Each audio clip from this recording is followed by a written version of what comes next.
And now, the boys on the hill, Slim Marshall, 5,000 watts, and Thomas Black. What's happening? Hello, everyone. Fellas. All right, so How y'all before we doing, get boys? started tonight, people, we were supposed to have a guest tonight, Mike Goss.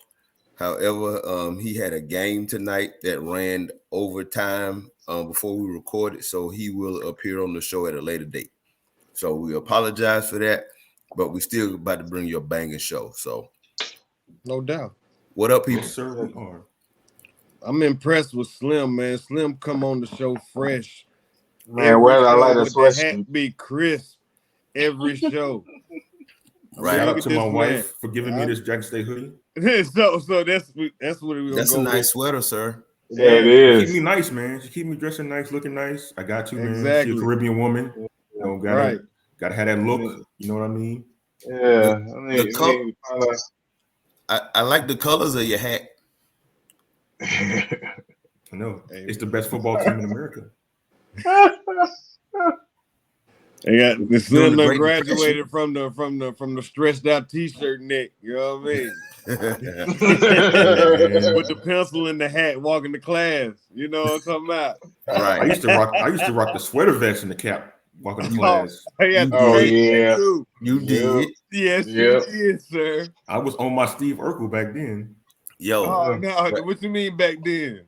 Oh no, Slim changed up now. Nah, Slim changed up. I know Slim. That's why I got to defend him. I got to come. I do time cards now, buddy. So yeah, you better come correct. All right, man. Do y'all remember when Slim was the editor of the Flash and he had wrote that article about the honors dorm?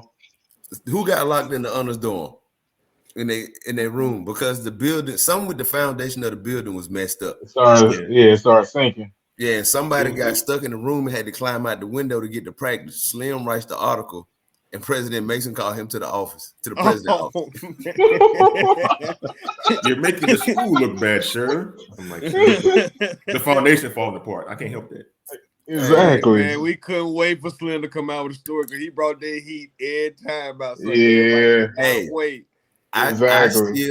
I still have the newspaper article from our senior year preview that got us dogged out with Coach for having the earrings in and the pictures in the hat backwards. Oh man! And I'm gonna go get that out of my stuff. And I got it, but it's in the closet, man. We just knew we was fresh, too, boy. Man. Coach was like, "You got your hats backwards." It was like that was Kenji. Backwards, earrings on. We would start growing the banner beard. You know what I mean? Right. Mm-hmm. Rocking the banner. All right. Enough about me in journalism. No one comes to that. Talk baseball. So it was an interesting weekend we had around the landscape of Black college baseball. Some of us actually got to see a couple games in person and even stream a game live over the weekend. All right. We growing, fellas. My man Jeezy and myself played the role of Joe Buck and Tim McCarver. That was fun on the broadcast. It was. This was up. Yeah, we had a special guest drop by the broadcast too.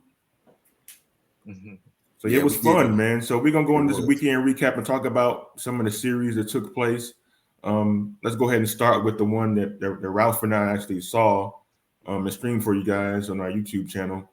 LSU Bethune Cookman. The first game was back and forth. Bethune Cookman fell behind early, then jumped out to a 6-2 lead before LSU regained the lead, and Bethune Cookman then tied the game again late before LSU came back and won in the end. And Saturday and Sunday games were mixed results. The Saturday game was kind of competitive for much of it, and then Sunday was a complete blowout by LSU. They really showed off their depth in their pitching wise and hitting wise. So Ralph, as observing the 3-game series, what did you take away from that series? Bethune competed. They had the guys, the right fielder, Fabulous. I might be pronouncing his name wrong, but he had a good weekend. He in that game on Friday, he had the home run that sparked the big inning that they had to get the lead. He had a double. Then I want to say Mario Sanchez. He had a good day as well, but it just came down to the pitching kind of let him down on Friday. With the lead, they weren't able to hold the lead. Now on Saturday, when they went to the bullpen, that young man they brought in Saturday, he did everything you could ask him to do. Like it went from the starter to him, and he didn't give up a run past that. But Bethune only had like maybe 4 or 5 hits in the entire game, and they never really got anything like any hits strung together. So it was pitching was the difference this weekend. In the game 1 and game 2, they were both competitive games. If you watched the games, you saw how competitive they were. It just came down to pitching what separated the 2 games. But Bethune fought hard, all 3 games. Can't take none away from them. Yeah, I mean, like that Saturday game really impressed me the most with the performance of Gabriel Perez, who came in relief and pitched 3 scoreless innings against the LSU squad that is one of the best in the nation, has a really deep lineup, has a lot of power in their lineup. He kept them in the ball game, but their offense just couldn't scratch across any runs and support. But the Sunday game really got away from them early and often. That's when LSU really displayed their power. But the first 2 games, you could tell that Bethune Cookman is a well-coached baseball team. They competed. They didn't make any mistakes. Like you would think, like against a team like LSU, that puts a lot of pressure on you by putting the ball in play, by working long counts, by moving runners. That the defense, especially, would be susceptible to like some mistakes. But I think Bethune Cookman only made a couple of errors the entire series. So they played it pretty close to the vest on that end. It was just like we said before, the depth of pitching staff from Bethune Cookman, especially their bullpen, didn't do them any favors in the middle innings and late. And the series kind of got away from them in that regard. But we were kind of impressed with how Bethune Cookman approached the game against LSU this weekend. Right. And, then the other series that I kind of watched a little bit was Jackson State and UAPB. Jackson State ended up winning the series 2-1, but UAPB had a good performance, pitching performance from their starter in that first game, and he pitched a complete game. Andrew Duran, and he pitched a 4-hitter, only walked 2 guys, and gave up 1 earned run over 9 innings. So he came out and kind of gave Pine Bluff a little confidence. But on the second day, the Tigers roared back, man, and they jumped out in the second game and won it 12-1. And they had a big 4th inning where they scored 5 runs, and that kind of put the game, well out of reach, because before that it was only a 4-1 game. Kobe Guy had a decent weekend. Ty Hill had a big day in game 2. Caleb Evans also had a big day, and I'm probably gonna pronounce this young man's name wrong, but it looked like Chevalier Doris Jr. He had a big day as well. He was 2 for 3, scored 2 runs, 2 RBIs. Caleb Evans also had 3 runs scored, and also Elrico Riley. He had 3 RBIs in that game. I saw Elrico at the Georgia Tech game yesterday. I had a chance to stand up beside that dude yesterday. That's a big dude. Like, big dude, great kid. Yeah. I also that was real good that they kind of did what they had to do and take care of this series. It's 2 series in a row. Exactly. I'm looking forward to see what they continue to build upon. Exactly. Yeah, Thomas. So, what were your observations of some games you followed this weekend? Well, I was just waiting to jump in, man. Great games this weekend for JSU. I'm always pull for that. like I said, I'm always follow Bethune Cookman, man. I'm sorry. I'm pulling for him every way, man. I kind of was surprised, I thought they was gonna get, it was gonna jump out early on them, man. But when we got to talking about the game, game one, it kind of caught me by surprise. Shoot, I was hey, I thought they was gonna hang in there when they jumped out six. Was it 6-4? No, it was 6-2. 6-2, 6-2. And I was like, man, just gotta hold on to the pitching. Like every game comes down to pitching, man. Like, a lot of people talk about Major League Baseball and stuff, but when it comes down to the playoffs, everybody focuses on who's starting the pitching and how's the pitching rotation. It kind of go away from the hitting, and actually when people actually hit the ball, it's a surprise. Not really a surprise, but because most of the pitching is always dominant when it comes down to the playoff time, because pitching is so important, right, in playoffs. And like I said, when they're playing these out of conference games, that's just to build up for the coming up conference where they can see who can pitch in what situation. And like I said, even though Bethune-Cookman record might be what it is and their stats might not be what they are, but I think that's going to be a good team later on in the season, because there are going to be plenty of battle-tested wounds from this season. Like, so that's, I like what I'm seeing from them and the way they came out and played the game, and the fact that it was a least amount of errors. Errors didn't cost them. Errors didn't cost them anything. They played pretty clean. Just like down with Jackson State with that game, bats jumped out early, and they're starting to look more like who they are. Hopefully, everything will get better when the season come down.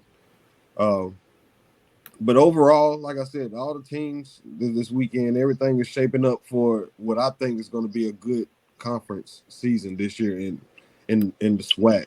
I definitely believe that it's going to be a great year, because like I said, everybody's playing tough, man. But stats might not reflect that based off of the teams that they're playing.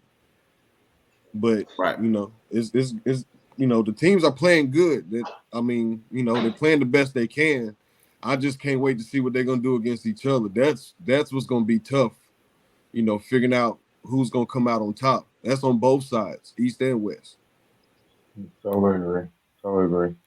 And yeah, before we jump to the small schools, we should have talked about the game one. I know it's in our pick'em, but the game one of Grambling and Alabama State. You had two of the top three pitchers going at it. The game was just 2-1. What I want to say is it was 2-1. Alabama State. Yeah, Alabama State, but you have Pooler and Page going at it. Like they both went 6 innings. Like that was baseball, man. Like both went 6 innings, only allowed 5 runs. Both of them had 8 to 7 strikeouts. Like that's a game I wish was televised. Of course, they both kind of gave each other haymakers on game 2 and game 3, but yeah, you got them top 3 pitchers. They looking at the rankings. Yeah, Fuller right now has a 1.14 ERA and Pace has a 1.88. Yeah, that's a strong pitching performance. That's pitching right there. Yeah, that's pitching, man. Yeah, that's pitching. And it was a 2-1 game. That's out. Yeah. Wow. Yeah.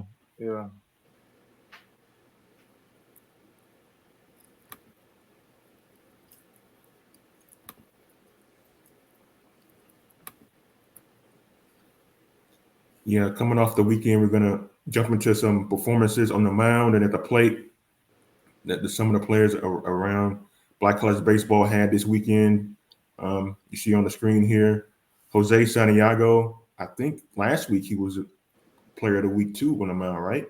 No, this just happens to be the third time a Savannah pitcher from State. Savannah State has been named pitcher of the week.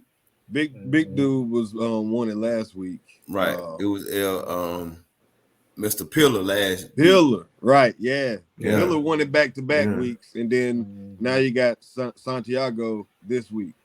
Right. Yeah, Savannah State representing. I mean, they are. I'm looking at their record right now. They are 15-6 overall and 11-1 in the SIAC. So if we see pictures from them 3 weeks in a row being honored like this, it goes to show like how good they've been all season. So Mr. Santiago, complete game, 8 strikeouts, no earned runs, 2 walks for the Tigers to propel them over Clark Atlanta. We're gonna get into that. Andrew Duran for Arkansas Pine Bluff, a complete game, 6 strikeouts, 1 run, 2 walks. And then Eric Gonzalez for Jackson State.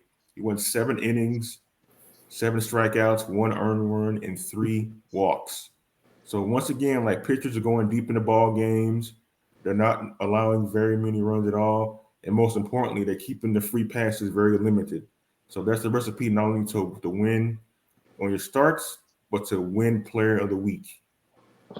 And Savannah State has won 11 of their last 12.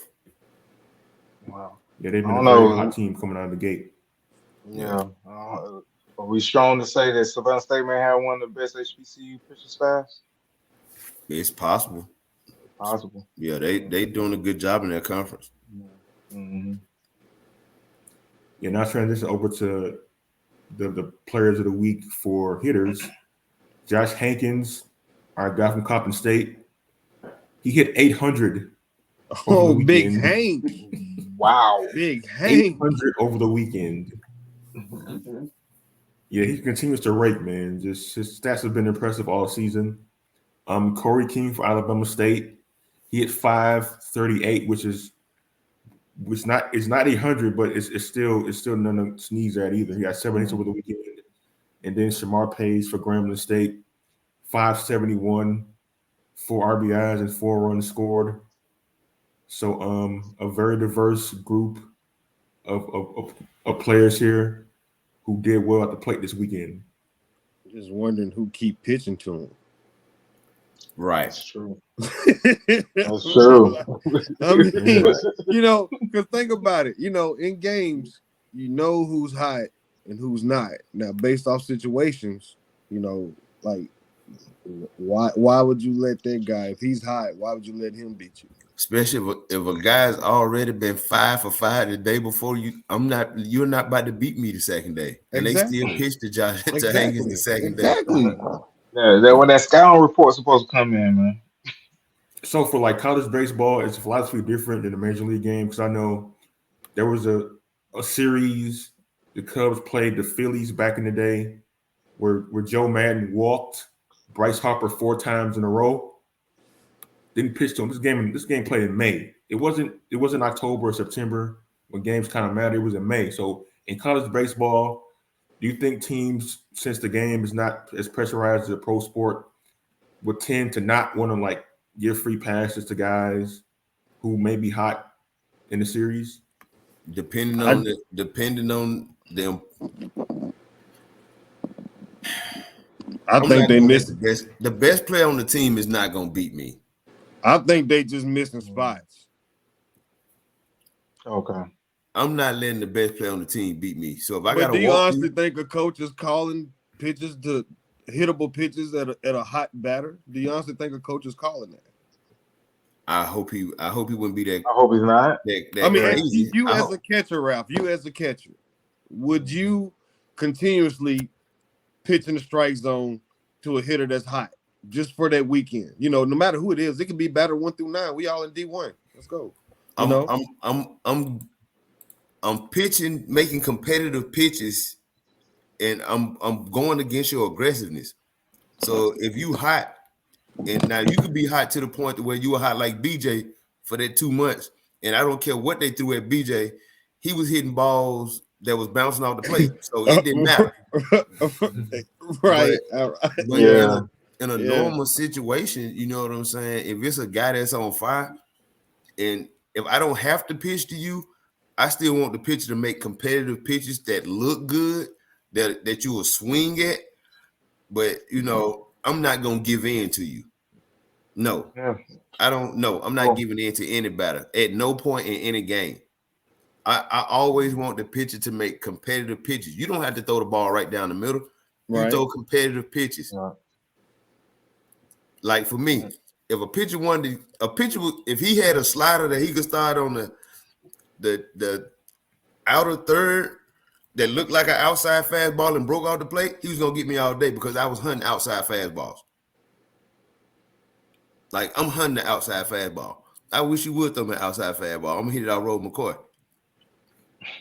Like, but Ralph, like a guy hitting 800 for the weekend, though, you're not gonna give in. You're not gonna just say, "Hey, man, he's been beating us all weekend. Like we gotta just pitch around him."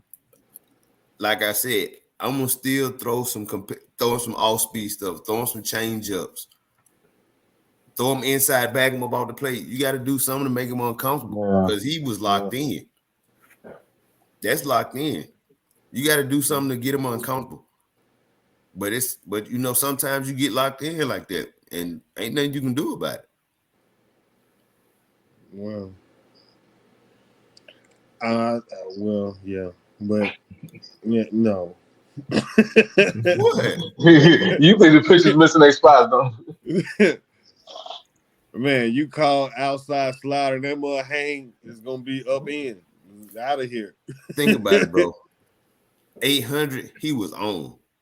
Yeah. That's on. You hit over 500 in the series, you own. You're not seeing another fastball, period.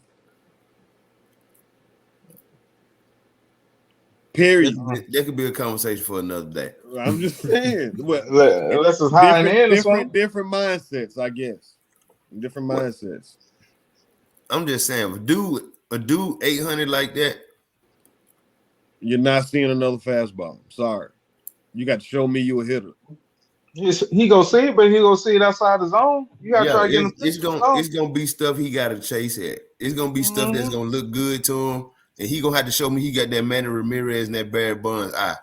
Where it's gonna, you know what I'm saying?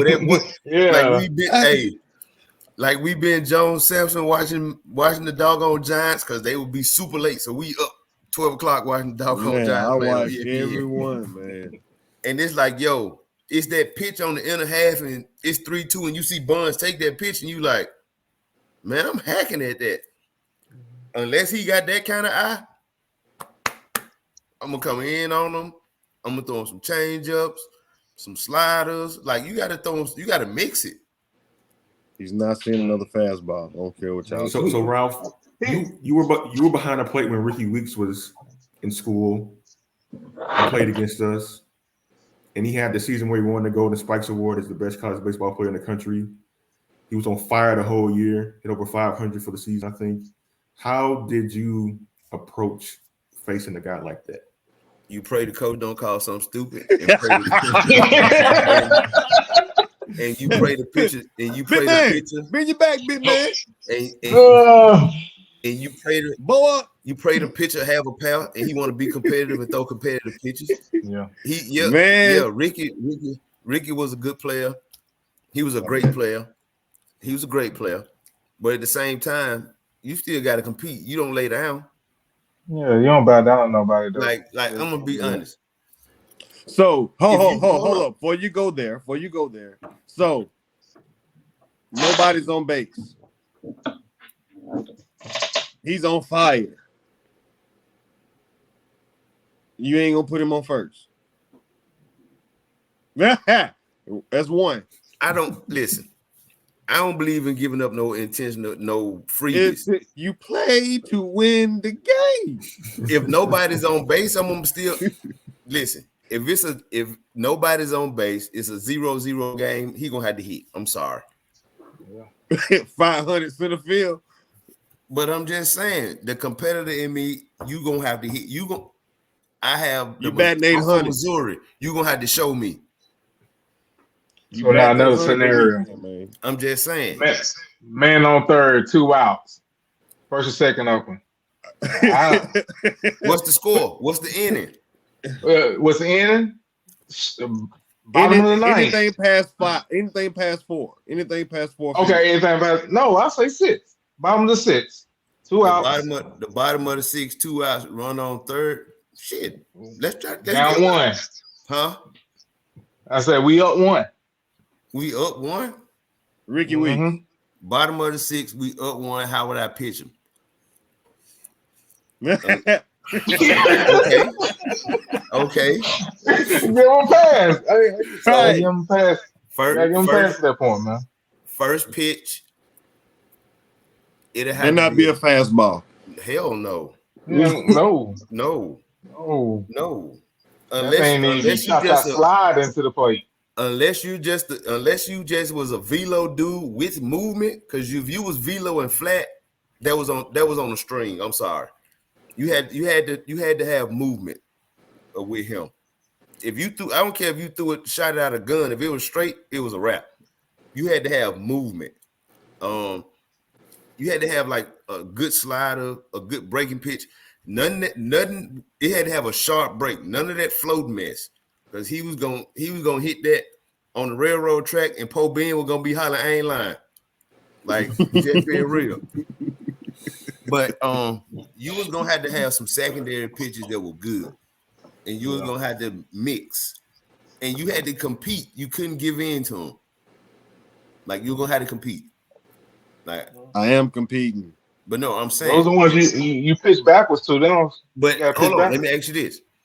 Now, if it's a one, really, if you pitch around them, you putting yourself in a bad spot, because in their lineup it wasn't no hole. So with the way they line up was structured, you couldn't really pitch around them. So they kind of forced you to pitch to him. But that's the best player in the country, though, Ralph. Like, I understand. I understand. You had to mix pitches, man. Like the scouting report, when it came to him, you looked at the scouting report and just said, okay, all right, whatever. Like, you had to mix pitches against the guy. And you couldn't have none of that Jamie Moyer just a floater curveball. No, you got to have something with some sharp break to it. And you had to be smart. But talking about just coming out throwing a fastball for a pitch, yeah, you were setting yourself up for failure. Saying. Then at the same time, you got to look at it like this, Thomas, it's baseball. Sometimes a pitcher can make a pitch and we're going to get ourselves out. It's all about odds too, Ralph. I mean, like, if a guy hitting 800, man, he's getting hit 8 out of every 10 times they're bat. Listen, by that time of the weekend, he 800. Hey, man, depending on the situation in the game, would do 800. Man, I mean, if he's putting him on, I'm sorry. If he's 800, that means a couple of them days was 1,000. Yep. If he's batting 800, at least one of them days out of 3 was 1,000. Nah, he was like 5 for 6 one day. I'm just saying, 800. 800. You right? Yeah. Yeah, that 808 I was going. giving them the benefit of the doubt and saying they missed pitches. They missed some spots. I'm giving them a way out. I mean, they are. I'm not saying. I'm just saying, if you're a coach over there and somebody throwing 800, I know you are not calling a game giving this man something to hit. Period. Now, my philosophy of not giving them something to hit, and yours may be different, because I believe in you can throw pitches that are close to the zone, and that's not pitching to them. That's I call it you pitching it's the unintentional intentional walk. Yeah. You know what I'm saying? Well, I'm gonna throw this pitch. I know it ain't a strike, but it's close enough to the zone where he may swing. Man, I'm not even chancing. I'm not even chancing it, man. Put him on. See, man, if you got a free swinger up there, you can do that strategy. But like, if a guy like this playing the plate, man, I'm not giving him a chance. Like, you might as well just walk him in. Just pitching I'm around not giving him a without chance. pitching around doesn't make any sense. I feel you, because one of them pitches can slip, and then it be you down 2. Put him on. I mean, we did see our special guest who's not on the show one time. He was being intentionally walked, and the pitcher messed up, and he hit a double. They did throw it right down the middle and floated it. So what can't happen? You right? Yeah. Yeah, now we got to move on and look back at our pick'ems. For some of us, it was glorious. For the rest of us, ain't gonna make. See, why you got to show the record, man? You got to, man. Hey man, every week the record is gonna be shown. No, man, not this week, man. You gotta keep track of it, man. I crapped out, man. I went with my gut when I should have went with my head, and it didn't work out. Man, I was hawking that FAMU Stetson game all weekend and the Talladega Stillman game all weekend. I knew better. Good. Okay, better get some tornadoes, man. I'm checking updates. Refreshing the screen on the score on the Talladega Stillman. I was like, no. No. I think all of us was like that. Mm-hmm. I knew it. As soon as I picked him, I knew better, man. I knew better. I was with you, Thomas, man. Stetson didn't play well against Bethune Cookman the previous week, and I was like, yeah, fam, you can get him. No. That was a lie. No. That's what I thought, too. That was my logic. Like, oh, yeah, this should be a good game. Mm-hmm. No, man, Stetson coming off, man. They played Holy Cross good, man. They was beating people pretty good leading up to that game. And I was like, they could be just on a roll or something, and that's what I went with. I just, like I said, just last time they played somebody from HBCU, they got whooped pretty bad. They had something to prove. And they was on the road. So I took a chance. Now, I might not take them next week or something like that, but on that game, I was like, yeah. Boy, still wish I didn't pick Stillman, though. Yeah, man. I'm gonna make some ground this week with our pick'ems. Slim said we're gonna have to pick all conference matchups. Spot, bro. Yeah, pick them all. They're all good. Like I said, everybody gonna beat up on each other all year. All right, so are we ready now for pick'em? I said, let's go for it. I'm ready. Man. Hey, man, they're all tough, man. Man. Yeah. Them top three. Them top two. Even the bottom game. I mean, based off record and stuff. Even the bottom game is a toss up. Yeah, that's true. Which is good. And that's gonna come down to, like you said, pitching and who makes least errors. But you never know what that's gonna be. Who's gonna wake up on the right side of the bed? That's what's gonna make that great, as well. The picks, that's what's gonna make the picks hard. But I say everybody. This is the week of open conference play too. So this is a whole nother mindset. So I think the coaches are all getting their teams ready for this. This is going to be a nice little conference run for somebody. Yeah, so I just hope Bethune don't start this week. Nope. Yeah. I hope so. Nope. Sorry, can't do it. Yes, I'm gonna go around. All right. So, first series, FAMU, Alabama State. Pick them.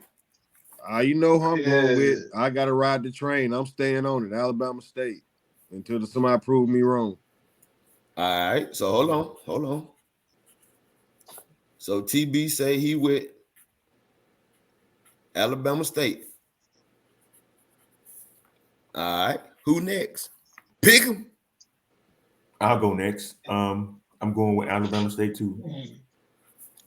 All right. So Slim say Alabama State. I'm gonna go with Alabama State on this one too. Oh, I thought you was gonna go against the grain. Nah, I ain't gonna go against the grain today. Nah, it count now, man. Count. Y'all was on FAMU so hard last week, man. Come on. I don't know, man. Come on, Alabama State, bro. I know. Could Rap will pick Alabama State too. Say what now? I said Rap will pick Alabama State too. It's sweet. Ralph might ride solo dolo this week. Now He that might I go. seen last weekend, I can't. I got to go with Alabama State. Yeah, you know what I'm saying. All right. So Jackson State Bethune, round 2. Ooh. Pick 'em. Ooh. I want to see the first one who jump. I ain't jumping. I'm going to I'll jump. I'll jump. Despite me wearing this nicely knitted sweater I have on, I got to go with Bethune Cookman, man. Cause I seen them play, man. They're an impressive ball club, man. And Jackson State been struggling a little bit, man. We've been talking up Bethune Cookman this whole season. I know, but I'm sorry. I can't do it. That's true. I can't do it. I know I'm a realist. I am a realist. But I think they can pull it off. Yeah, this is gonna be a tight series, but I just think like seeing Bethune Cookman play, man. You just trying to make up for last week picking Clark. You trying to man, I ain't gonna lie, man. You trying to play the odds. You trying to man. gain some ground, homie. Hey, I'm still he is. I see your logic, dog, but you know, we're gonna put it on. We're gonna give you a pass and put it on you trying to get back in the game. We're gonna let you have that. Who knows? Slim might be victorious. We're gonna be eating crow. Exactly. But y'all know, right? We going with D.I. Love, man. We going with Jackson State on this one, man. I say 2-1. I say Bethune go get 1, but I think we'll come out with a series on this one. All right. So I've seen both teams play. I think both teams have some strengths that the other team may not have. I think this is going to be a tightly contested series. This is going to be a great series. But at the end of the day, I'm going to have to go with the Tigers. I think this series may see like all 3 games may be 1-2 run games, like low scoring games. I really could see that. Which is great. Yeah. Me personally, like I like games like that because who's gonna come out on top? Who's gonna blink first? You know, who's gonna step up? Who's gonna not? You know, let the moment be too big for them.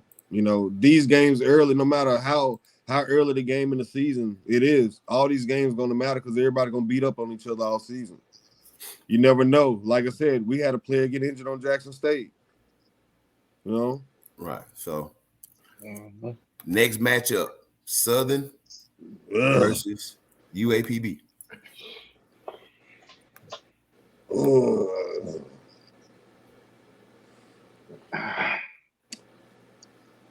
I will go ahead and go first. You want to tell me? I'll go with I'm gonna ride with Pine Bluff. I'm gonna go Pine Bluff with this one. All right. If they able to beat Jackson State, I gotta give them a chance to bounce back. All right. Hold on real quick. And if all y'all go with Southern, I'm good if they win because I'm gonna gain some ground on y'all. So I'm trying to see where they playing at. They're playing the Klein, bro. The home team is the second team is the home team in every matchup. Oh, okay then. All right, cool. So they're playing at the Bluff. I'm gonna say,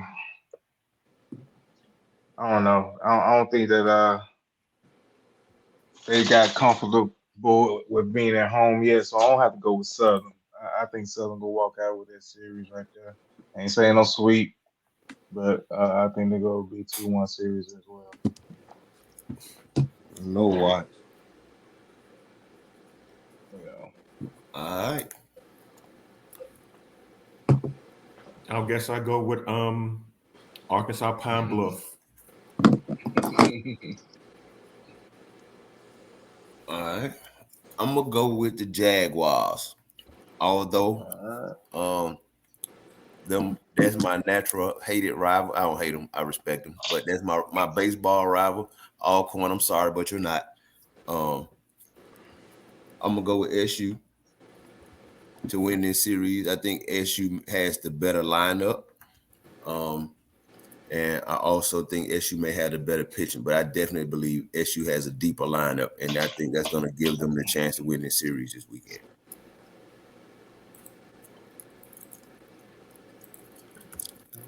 Next matchup, we have Grambling versus Prairie View. Pick 'em.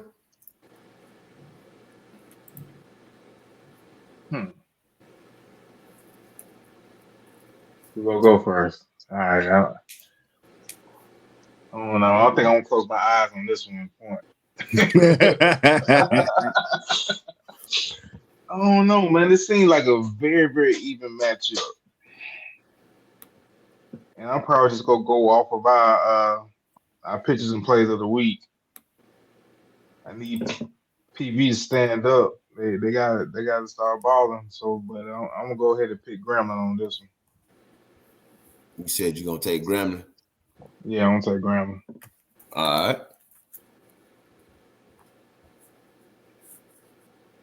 I'll go with Gremlin. Gremlin got some hitters. Yeah. You know what I mean? It's based, me purely off. I think Gremlin can swing the best of them in the SWAC. You know what I mean? So I'm gonna go with Gremlin just based off their hitting. Yeah, I'm gonna go with Grambling too. As a team, they're hitting 288 with 13 home runs. As a pitching staff, they have the fourth best ERA in the conference. Prairie View, on the other hand, is hitting 254 as a team, and their team ERA is 7.39. So that decision is made for me. I'm picking the Grambling State Tigers in this one. And for some of those same reasons that you said, Slim, I want to see how that matchup between Mr. Page and Mr. Duran is going to be in game one if they're matched up against each other with Grambling. Yeah, I want to see how Coach Pierre and how he gonna approach this series. I'm gonna go with Grambling. I think Grambling has, the better lineup as well. So yeah, I'm going with Grambling. Our next series, Alabama A&M and Mississippi Valley. Pick 'em. I'm going A&M on this one. I think Valley ain't played that many games, man. I just Okay. they haven't played that much. Pitching not as good. So just basing it off that, Alabama State, Alabama A&M. I just based off to play more games. All right. Yeah, Thomas, you're right. Alabama A&M has played more games, but they're 2-11 on the season. I'm gonna go with Valley on this one. Alabama A&M has the second worst record in the SWAC, and Mississippi Valley, despite their lack of games being played, when they have played, they've been pretty competitive. The last game they did actually play was a 3-game series against Arkansas Pine Bluff. They took 2 out of 3 with the third game ending a tie. So they've shown to be a competitive ball club. So I'm gonna go with Mississippi Valley in this one.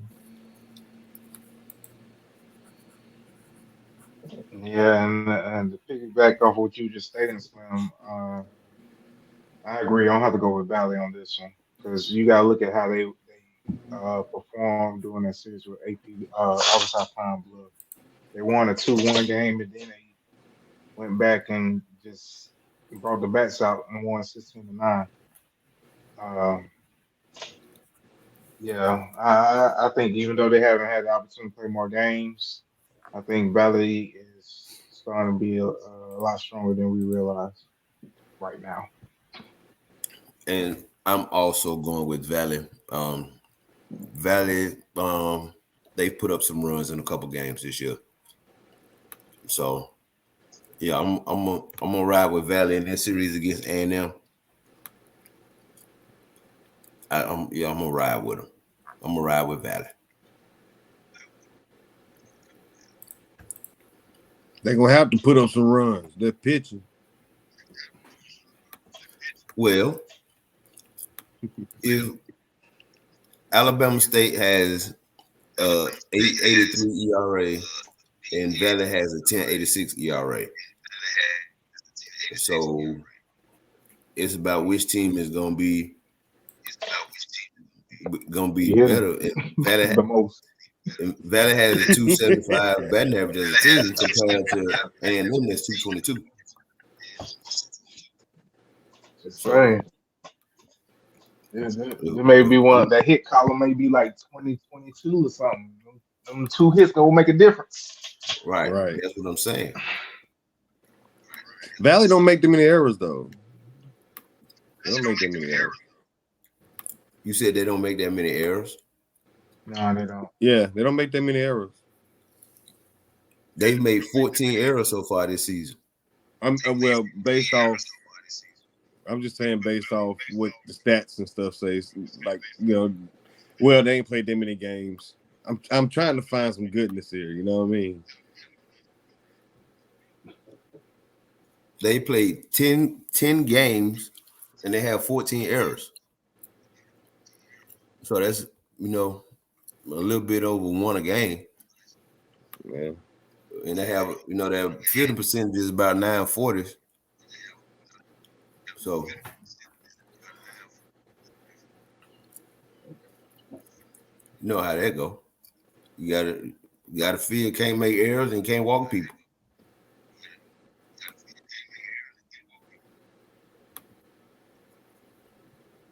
Can y'all hear me?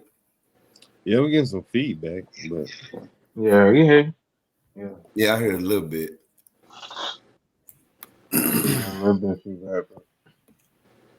Yeah, man, that's crazy. It's almost like 1.5 errors a game. So at least they commit one. They're consistent, like you say, Thomas Brown.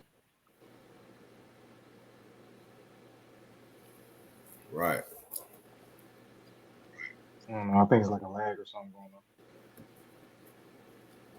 Let me turn my volume down, see if that helps.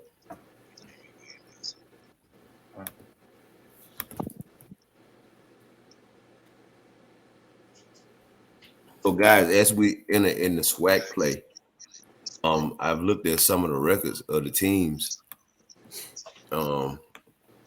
Jackson State is 10-7, Alabama State is 8-9, Mississippi Valley is 4-5-1, Florida A&M is 6-11, Bethune is 5-10, and Alabama A&M is 2-11. Texas Southern is 8-7, Grambling is 5-12. Pine Bluff is 3-9. Prairie View is 4-11. Southern is 3-13, and Alcorn is 0-11. This Alcorn team this year, man, seems like they're struggling. I know they had a tough time in the series against Jackson State. They gave up about almost 35, 40 runs, and then this last weekend against Nicholls State, they got handled pretty good. So I'm not used to seeing an Alcorn team really not be competitive at all like that. So I hope those young men can get it figured out. The coaching staff down there can get it turned around going into conference play, and they can get it going. Yeah, they've lost every one of their games by at least 10 or more runs. Go to show how just up to a bad start they've gotten off to this season. No, but like we said, they're young though. Okay. They're young team. Them going over to the West, most people won't believe it, but I know when we was in school, it was a different style of baseball played in the East and in the West. But the West was more the power pitchers. The East was more the guys that mix pitches more. But yeah, I hope them guys from Alcorn get it figured out, get it turned around. Because if it keep going the way it's going, it's gonna be a long year. It's going to be tough, but I mean, like they haven't been the only team in the conference that hadn't played very well. I mean, went over some of those numbers in the standings. I mean, the team directly above them, Southern, they're 3-13, and whenever you seen a Southern team play that poorly, at least in the modern era of baseball, and you got Prairie to A&M, who's 4-11, and even second place Grambling is 5-12. So I mean, like there is ground to be made up at least. And so they'll be in a lot of ball games because the rest of the division is not as good. So they can make some ground up in that regard. Yeah, sitting here looking at Southern's results. They've lost some games, but they've lost some games, some 3-run games, some 4-run games. They have had some games where it got out of hand. But I'm sitting here looking at lost a game by 1 run, 3, another one by 4 runs. So, the 3 runs, 4, another game by 4. So they're competitive for the most part. It's just here and there that one game, in the series, it seems like they may have the big loss. But other than that, for the most part, they're competitive in those series. And with the difference in the strength of schedules that the teams have played, the records aren't going to tell us the truth about really what the teams are. Yeah, right now. No, it's not. So, No, it's not. the records really don't tell us the truth. And I can guarantee you this time next month, we'll have a lot better idea of where everybody is. Like by the time they make off the first series, I know this time next month, by the time they make that first cycle through conference, we'll have a good idea of really what teams are. We'll know then. I got a feeling we won't. I got a feeling everybody still be all beating up each other. It's gonna start separating itself. It's gonna start sorting itself out. That first series, the first go around, is gonna set the tone. And you then think it's gonna be a lot of 3-0s? Huh? You think it'll be a lot of 3-0s? It all comes down to what them dudes on the bump gonna do. Well, that's been the theme all year anyway. Right. It all comes down to what they doing on that bump. If he not setting the tone, it's gonna be a long day. We're gonna see some football scores. But if a guy's up there giving us performances like we've seen from Shamir, from Page and Pooler and the young man from Jackson State, Warren and Eric, you never know what we might not end up getting. I'm just ready to see how it's gonna all fold out. Oh, it's gonna be wonderful, man. Right. True. You think this indicative of just it being conference play? Because you said, well, in so many words that conference play really don't, non-conference play really don't matter in terms of projecting what's happening in conference play. No. I didn't say that. I didn't say that. I didn't say that. That ain't what I said. So what was your intention then? All I was saying was I didn't say non-conference don't matter because it does matter. It tells you where your team is and what adjustments you have to make internally. That we don't know what the coaches are looking for and measuring. We just looking at it from a record standpoint and seeing who they played. And it's like, okay, they played somebody, but I still don't quite know where they are. It's still early. Yeah, but if you're playing against teams from the SEC like Bethune Cookman did, or some high mid-major teams like some other schools did, you telling me you can't tell where your team's at playing against those squads? You got to wait till conference play do that? No, I'm saying you could tell, but what I was saying was to tell how the teams match up against each other and where they're going to lay and how it's going to unfold in rankings and the standings. That's what I was saying. Okay, I got you. All right.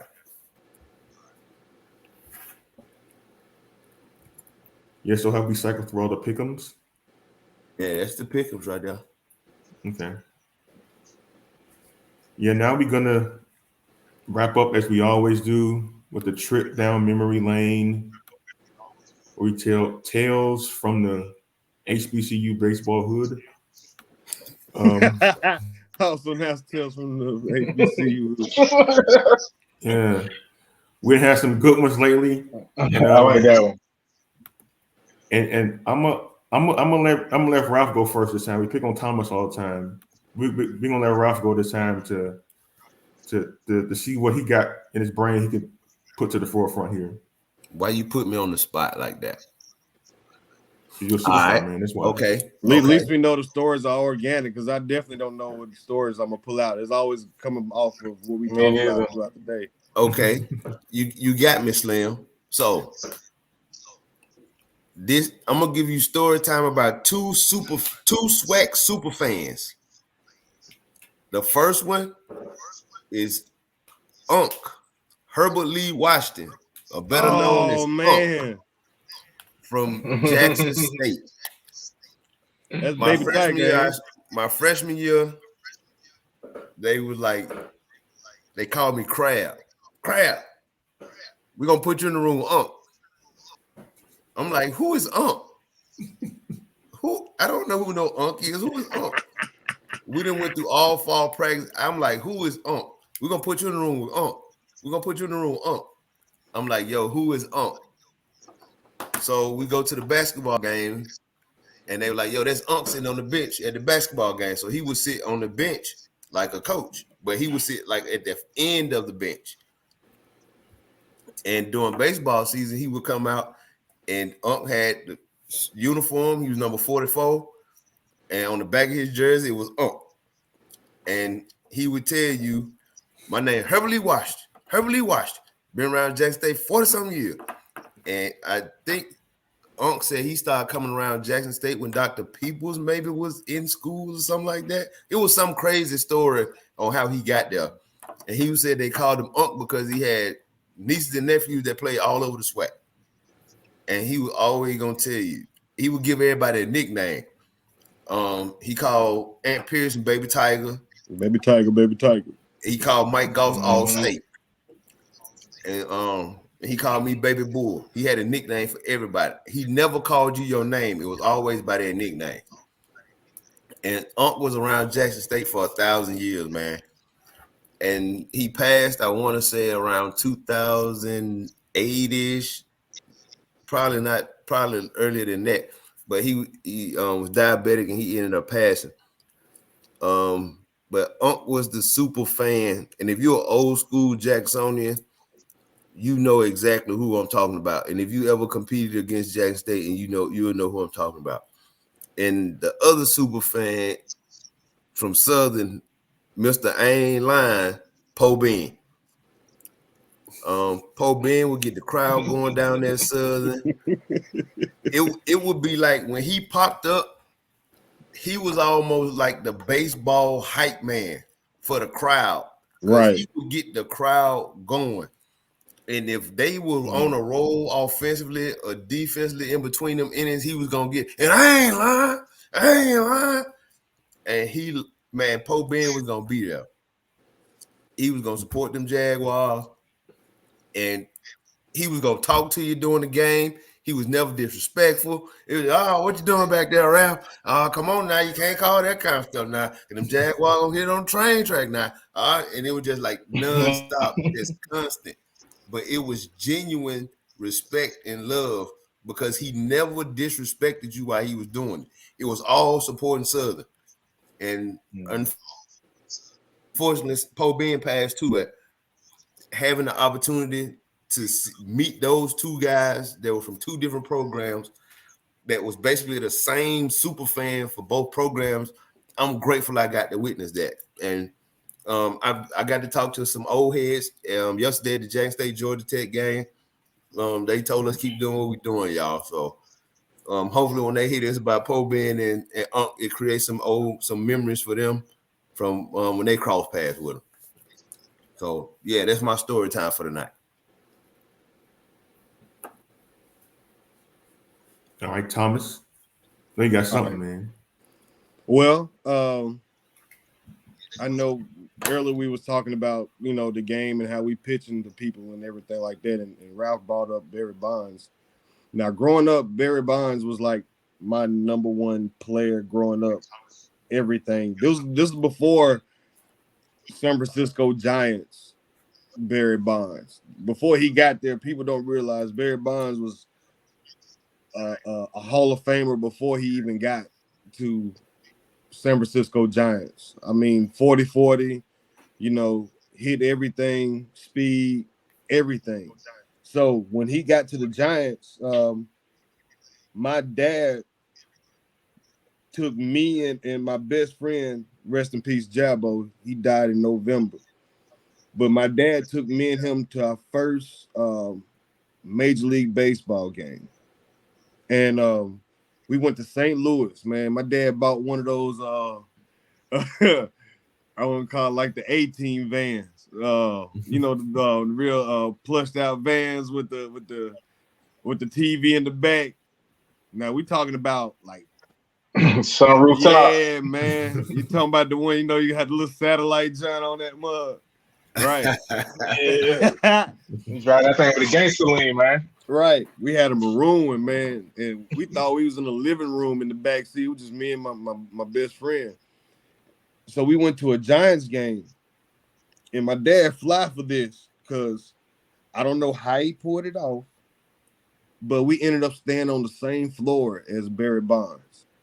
And me, as I think I was 10, maybe 11 years old, I was starstruck. Like I never waited around to see, one player. And he was like 3 or 4 doors down. I don't know how my daddy pulled it off or how I got on the same floor as Barry Bonds. So every time I hear a door open, I run out and look in the hallway. And it was getting, that weekend we stayed in the same hotel. So we saw players all weekend. Back then the Giants had Rob Beck as their closer, Royce Clayton. I got autographs from Matt Williams. Man, and the dudes, man, they used to walk to the stadium from the hotel. We stayed at Adams Mark. It was right down the street from Cardinal Stadium. And they'll just walk out. They'll walk out the hotel room and walk to the stadium. And these dudes would just be in the lobby. Like my dad was kicking it in the little bar area with Dusty Baker. Like I'd never forget that long as I live. And then one time I actually got in the elevator with Barry Bonds. And I asked him for an autograph. And he said no. Wow. He said, I'll shake your hand though. Man, I won't shake your hand. I want an autograph. Period. And now, ever since then, it changed. It changed my way. You saw that coming. Yeah, but it was nobody but me. It was just me and him. I ain't got to tell nobody. Can I get an autograph? No. Right. Can't do that. But I shake your hand though. But I think they were selling Sunday after the game. I think they were selling autographs. But after that, it changed my whole outlook of how I looked at athletes and players. I idolize this man. He just flat out told me no. So ever since then, athletes to me. I never put any other athlete on the pedestal like I did him because I actually saw the man that made me want to, be a baseball player. And he was like, no, I don't want to give you an autograph. So I met my idol in baseball, and it kind of changed my outlook of how I looked at athletes as a whole and movie stars and rap stars and all of that. I never looked at them the same because the simple fact is that they're people just like us. They just do a profession, But at that moment, even though I was 10 years old, 11 years old, that's how I looked at it from that point on, just because of that interaction right there, But I still was able to meet Barry Bonds. Not too many people can say that. And that was Thomas's black origin story of how he became a villain. Hey, man. Hey, who I am today. Oh, hey, man. It is what it is. So did you cry when Barry Bonds told you no? No, I was mad, man. That's all right. No. But I did get to see him. I was able to talk to him. Mm-hmm. Not everybody was able to do that. I did shake his hand. I didn't say I didn't want to shake his hand, but I still did it, But I was able to do that. My dad, I don't know how he put it off. I don't know what kind of. Hey man, that's why I call him the GOAT, man. Because I don't see how he done it. Out of every room or whatever, we was 4 doors down from this dude, and I was like waiting for the door to open every time. I saw him go in his room. Oh, I just saw it. You know what I'm saying? So it was dope. Did he go in his room alone? Man, story over, man. I want to know, man. Did he win the room by himself? The next story, Slim. You dig too deep, bro. Yeah, reporter. Dun dun dun. Yeah. All right. I got one.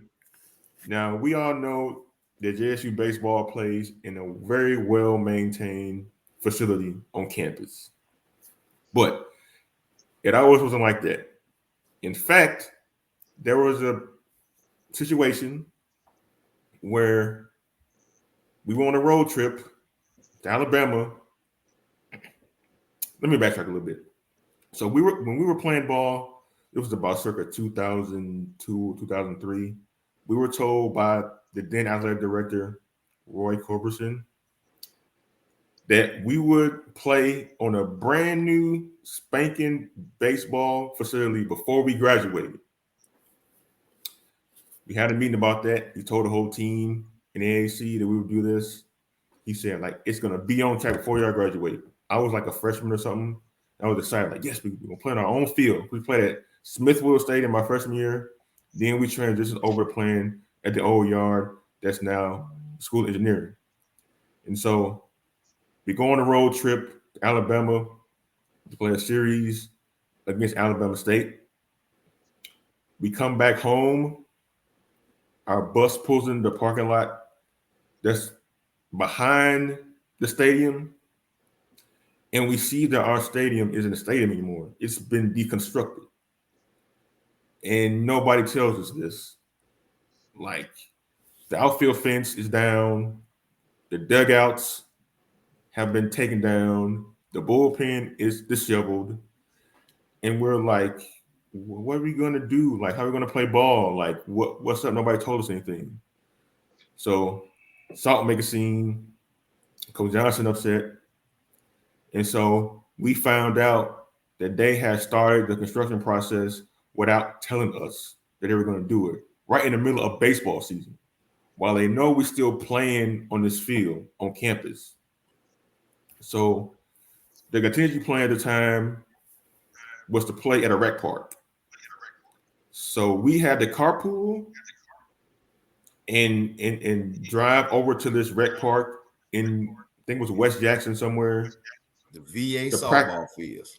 Yeah, the softball field. To practice and play for the rest of the season. And when we tell you, like, people were hot, we were hot because, like, a lot of guys at that time, they had classes that got out at certain times where they couldn't, like, be there for start of practice on time. So they had to, like, get out of class early or be extremely late for practice to drive over to our softball field to practice baseball. And I tell you, man, that was when I knew then and there that the school really did not invest as much in baseball as they did in other sports.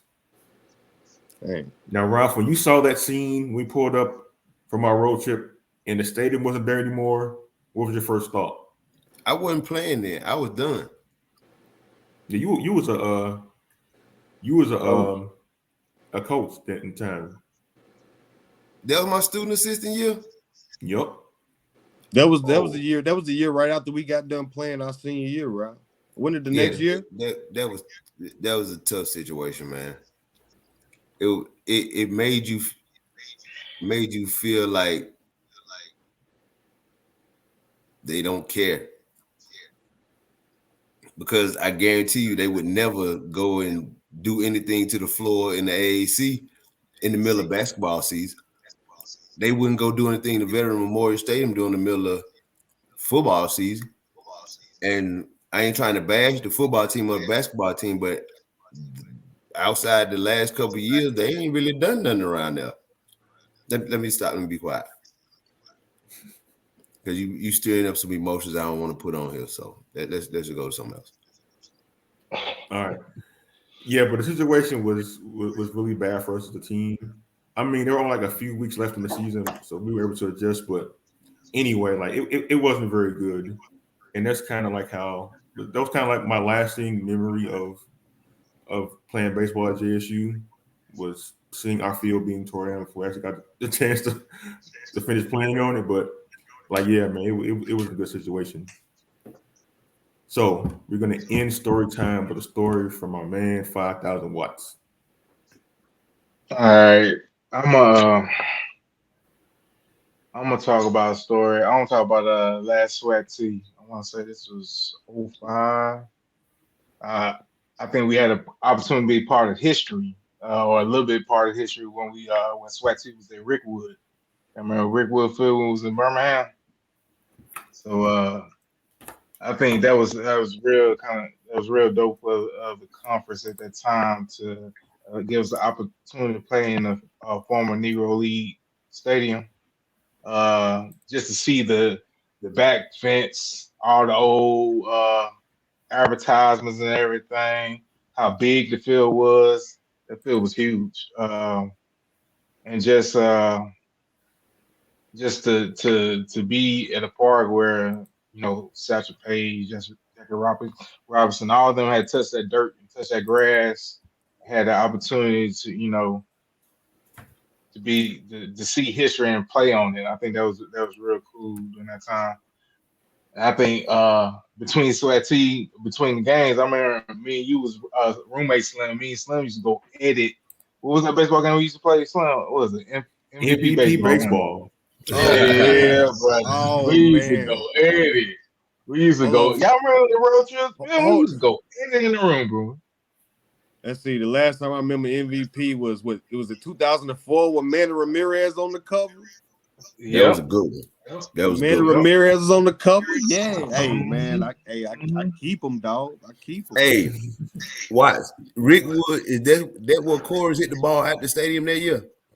Yep. Coors hit one, man. It looked like Josh Gibson hit that thing. That thing kept flying. Man, Coors is Josh Gibson, man. What do you mean? Man, what? You exactly right. All right. So the people don't know about Coors Lee. This is an urban legend. Coors Lee, man. Lee. What? Who was a real person? Coors Lee, please at Coors Lee. This man is probably John Henry in the flesh. John Coffey. I mean, this man come out the gate. I'm talking about he bench pressing 8,000, and don't man. No warm up shit or nothing. Don't break a sweat, no grunt, no spot. He just come in and hit the ball 500 feet and then go sit down and do bullpen. Go sit down. Exactly. Man, I ain't hit that ball that far.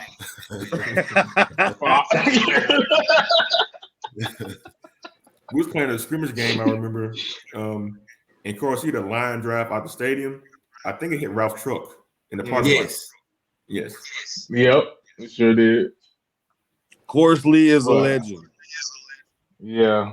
We might have to wake him up. We got to track Coors down. Please, if anybody know where Coors Lee at. I think I follow him on Facebook, man. I'll try to. Yeah, we got to track Coors down. I don't know where he at, though. For no reason, man. Coors Lee was. Right. Well, had very odd sleeping habits, too, on road trips. He was our roommate on the road. That man would go straight in the room when we got there. I don't care what time it was. He was going to be the first one to take a shower. He was going to turn the air conditioner to the coldest temperature that it could be without freezing up. And he was going to get under all the cover and go straight to sleep. Or he was going to have the cover like right here. And he watching TV all night. He like, Corey, you sleep? No. Corey, you sleep? Nah, man, watching TV. Leave me alone. But that man on the road, the best roommate I ever had on the road trip, him and Slim. Hey, it was easy, man. They ain't called no fuss. Right. Unlike some of our other teammates who did all kinds of things. Man, well, that's why I used to always be in y'all room, son. I don't know what you're talking about. Now, I'm gonna tell you one thing I used to do to people on the road. If I was gonna hit your room, I would take a dump in your room for you. As soon as I be like, hey man, what room y'all in? Oh man, we're in room, whatever. I'm gonna follow you right in your room. As soon as you walk in that thing, I'm gonna hit that left and go right up in the bathroom, lock that door, and take a dump in there and go back to my room. Right. Just vile behavior. Hey, then when folks figured it out, they were like, "No, man, you ain't coming up in here." No, exactly. Get back. Go to your room. It took a minute for everybody to figure it out, though. Hey, man. Yeah, no, I figured it out after the first time. Nope. Yeah, I didn't hit you with that anthrax bomb, boy. You be like, man, what in the world going on? Nope. You know, my room always stayed off limits. Nobody coming in here. Man, good times, man. I got a lot of stories, man, for later down the road, bro. We got so many, man. But it's been fun, fellas. Good show tonight. Hey, we made it do what it do. We're gonna reschedule with Mike to bring him on. I made some other connections yesterday, man, that I think eventually we're gonna have some very special guests, man. Been networking a little bit on the background. So we doing some thing, man. Stay tuned. Right. And if you just stayed this far to the end of the video, man, go on like that thing. Subscribe and holler at us every Thursday at 12 Eastern Standard Time, 11 Central on YouTube and Spotify. We the boys on the hill. Peace. See ya next week. Love y'all, boys. Love y'all, man. Love y'all too.